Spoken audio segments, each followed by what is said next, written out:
नव्या नेतृत्वाखाली जिल्ह्याच्या विकासाला गती मिळेल, मानसी भोगण. कोल्हापूर जिल्हा परिषद अध्यक्ष व उपाध्यक्ष निवडीनंतर माणगाव जिल्हा परिषदेच्या नवनिर्वाचित सदस्या कुमारी मानसी कल्लाप्पा भोगण यांनी आपले मनोगत व्यक्त केले.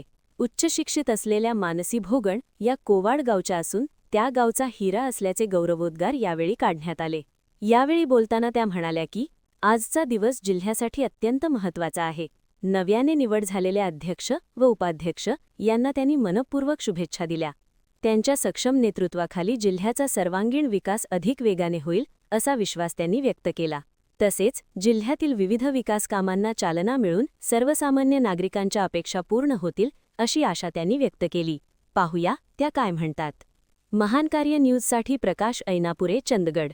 त्याचबरोबर महात्मा ज्योतिराव फुले यांच्या समतेच्या लढ्याला आणि डॉक्टर बाबासाहेब आंबेडकर यांच्या संविधानांच्या मूल्यांना सर्वप्रथम मी वंदन करते आणि इथे उपस्थित सर्व पदाधिकारी, पत्रकार, त्याचबरोबर सर्व छायाचित्रकार यांचे देखील सर्वप्रथम मी आभार मानते.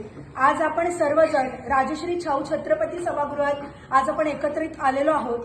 हा दिवस म्हणजे अभिमानाचा आणि आपल्या आनंदाचा दिवस आहे.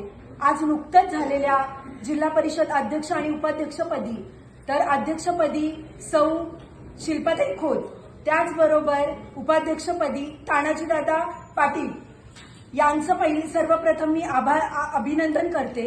त्याचबरोबर सर्व जिल्हा परिषद नवनिर्वाचित जिल्हा परिषद सदस्यांचं चंदगड वासियांतर्फे अभिनंदन करते. आणि हा आज या सभागृहाचा पहिला दिवस आहे.